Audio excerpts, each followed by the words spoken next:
if you're taking a sip out of the fire hose and you're paying for everything comes out of the fire hose, but you're not getting out of it what you paid into it, are you really getting your value out of your training? Welcome to Whiskey, Lead, and Steel, Feelings Hurt While You Wait, the official Aggressive Defensive Solutions podcast. I'm Rick Sutton with Aggressive Defensive Solutions, and joining me on the podcast today is Jeremy Phillips, one of our RSOs and adjunct instructors. Today's podcast, what we're going to talk about is how much training, how many subjects realistically do you think you can cover in a 2-day training block, figuring on an 8-hour day. So we're looking at 16 hours worth of training back to back. Jeremy, you've got an extensive training background, not only just with law enforcement, but with a bunch of other stuff. You're a scuba instructor and a bunch of other stuff. What are your thoughts on that? What do you think is a reasonable amount to try to cover in a 2-day training block? So I would say skills-wise, how many skills do I think a student could reasonably work on and take away to practice more often? I would say somewhere in the neighborhood of 5 to 10. You know, all logistics being equal, how much prep time and whatnot, but I mean things that build into that are, you know, what the skills are. Are they additive? Is it something I've got to learn how to operate my handgun before I learn how to draw it, how to reload it, how to clear a malfunction, what have you? Are the skills going to be building on one another? Stress level. You know, hey, what's the weather like that day? Hey, you know, where are the students coming from? Do they have to take a 2-hour bus ride to get there, you know, for, you know, government class or something like that? And what are the backgrounds of the people?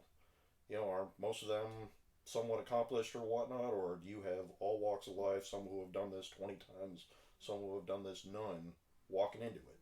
You know, so, you know, all those being equal and not knowing what you're going with, I would say about 5 to 10. And then, you know, it kind of builds into what the modern training science is.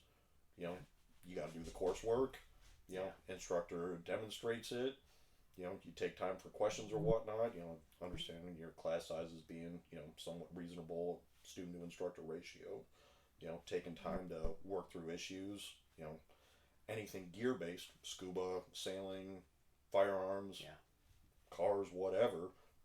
Are you working with standard gear across everybody, or, you know, is everybody bringing what they got and what they read online or what they think is best?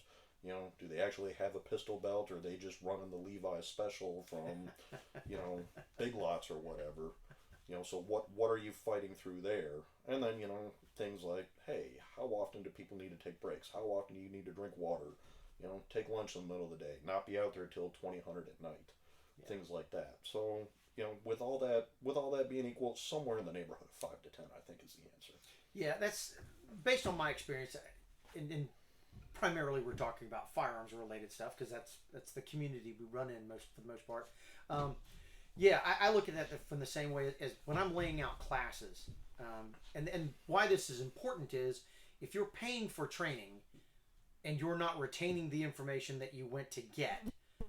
That's great that you covered 25 subjects in 16 hours, but if you only retained 3 of them, you've wasted your money on the rest of those. So how I look at it when we're laying out classes for aggressive defensive solution, and of course, when you're looking at your client or you're looking at your audience, that does come into play. If you've got, you know, the Norfolk SWAT team is coming in for training, you're probably going to be able to get a little more out of it. But by and large, I set most of our 2-day training blocks based on the idea of 6 to 7 things that we want to get, 6 to 7 skills. And then the way that I do that is, you know, you've got everybody's getting used to what's going on. So day 1, before lunch, we're going to cover 2 subjects, you know, probably 2, maybe 3 if the class is really switched on. And we're going to cover those couple of subjects, and then we're going to take lunch. And then when we come back from lunch, we're going to have to review those subjects, right? Absolutely. Because somebody's going to go get a submarine sandwich and forget a third of what they learned. It's human nature, especially with adults. So you're going to cover, say, 2 to 3 subjects in the morning. You're going to go to lunch. You're going to come back. You're going to review those 2 to 3 subjects in the afternoon. And then, again, if they're really switched on, you're going to add 1, maybe 2 more subjects to the end of it and add on to that. Then you're going to call it a day because, as we all know, when the adult learner gets tired, they quit learning. And if it starts to suck, they start paying attention to how bad it sucks, and then they quit paying attention to what it is that they're trying to learn. The next day you come back, Now you've got to review everything that you covered on day one. You're going to do that before lunch, and then you're probably going to add one, maybe two things if everybody switched on. And then after lunch, we're going to come back and we're going to review everything incrementally, but then we're going to add building blocks. So say we're talking about shooting and reloading and moving. So we're going to shoot and reload, and then we're going to shoot and move, and then we're going to shoot and move and reload, and then we're going to shoot and move and reload and change position. Because of course you've got to build in the iterations. You got to build in the iterations. You got to work through questions and answers. You got to work through problems with students. Hey, you need to demonstrate this a few more times. Things like that. No, completely understand. There's got to be some slop. It's not 47 minutes and you should be able to master this. Exactly. And we all joke about it, and it's the industry to talk about, well, I was taking a sip out of the fire hose. And there is some of that, but at the end of the day, if you're taking a sip out of the fire hose and you're paying for everything comes out of the fire hose, but you're not getting out of it what you paid into it, are you really getting your value out of your training? And not only does the client have to look at that, but realistically as an instructor, if you're paying me to provide a service and I'm not providing that service, I'm not earning my money and I'm not doing my job. And that's one of the things that we're pretty hard and fast about with us, and that's kind of the way we design how our training goes. Any other thoughts about it? Anything that? No, again, kind of trying to look at it broader spectrum, not just firearms, but what's the prep work ahead of time? Yeah. Did you have to do any coursework? What does it look like afterwards? Is it something you can practice on your own, or do you really need an instructor there? So depending on what those skills are and how advanced they are, basic handgun operator, hey, this is something you can dry fire your way through at home. You can practice on a range or whatever.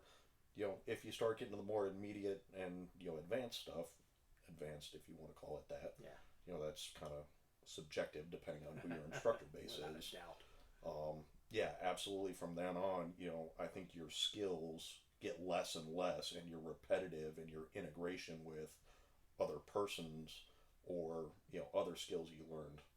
So I think the higher you go in your level of training, the less skills you learn in order to work them together better. Yeah, that makes sense. Well, thanks for your time. Thanks for your thoughts on that. Thanks for paying attention. We hope you enjoyed it. Hope you found it entertaining, maybe a little bit enlightening.